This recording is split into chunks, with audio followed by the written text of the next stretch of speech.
I don't know how anybody can do what they did. To me, to Gaza, to the 80s generation, to Vietnam, to the Jews in Germany, I couldn't bring myself to do that. But there's some clues that may help develop a psychological profile. I'm not a profiler, but it may be helpful to understand how they tutored themselves. Weasler's table talks are retarded enough that you can get the idea to mentalities, what we find in Washington, state of Washington, King County. The craftiness of calling a county king after Martin Luther King when you're poisoning people and torturing them and cheering on, building momentum for the massacre of Gaza is too loathsome to credit. I don't understand how they can get away with stalking me with claims that I'm dangerous after they poison me. I mean, it's just it's lewd irrationality. But I did know Pope Carl when he was a juvenile, and he would take a wiffle ball bat and in glee go smacking fireflies to make them into, you one-hit wonders. And he said that they didn't have central nervous systems. And I know that the reasoning of the parochial savage goes back to medievalry. Maybe you don't even have to go that far back to the 50s. The deaf people didn't have souls because they couldn't receive the word of Pope Carl, because they couldn't hear King Crimson. We don't have souls. So that might have something to do with the way that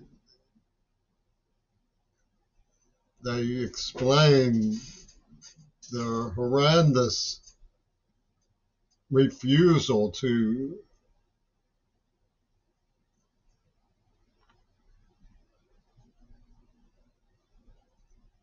regard their victim of brutal neuroimplanting as anything other than putty to play guerrilla impingement theater on. It doesn't have a soul, and we'll show you it doesn't have a soul. They have lots of peep, and they set up little indoor games and impinge on the persona and hear how it responds or lacks to respond, and say, its soul is missing. It doesn't have the spirit. It believes in spirit, peace of the flesh rather than peace of the spirit, which comes by combat. That comes from Major General Thaw's Lane, but it's clearly the mentality that's at work. If you're a sheriff, you should pay attention to this because it's your professional reputation that's at stake.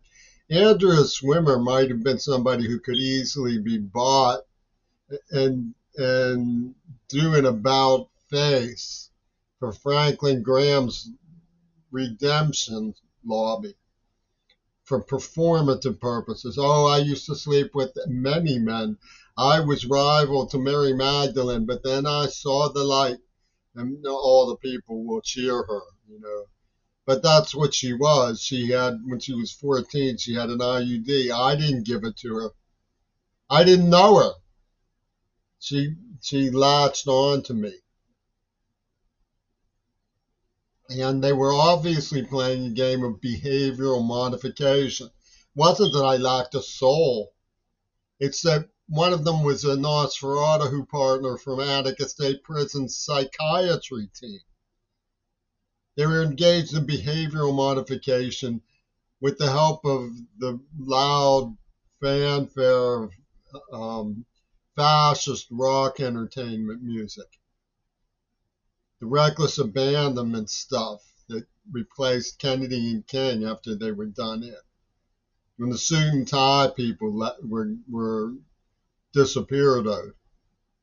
You got the gyrators from Glitz Rock and the weirdos from the Abnormal Intelligence Unit. So they were hijacking me into a,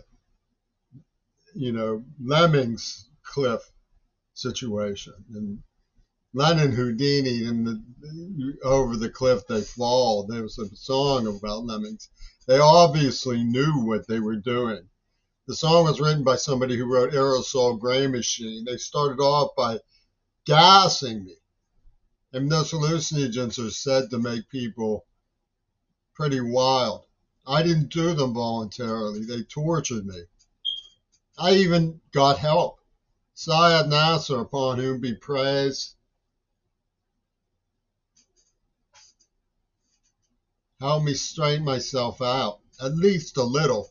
But if you were to surround all of my homegirls and say, we're going to run you into a brick wall to make you repent, I would say, who goes there? Who goes there?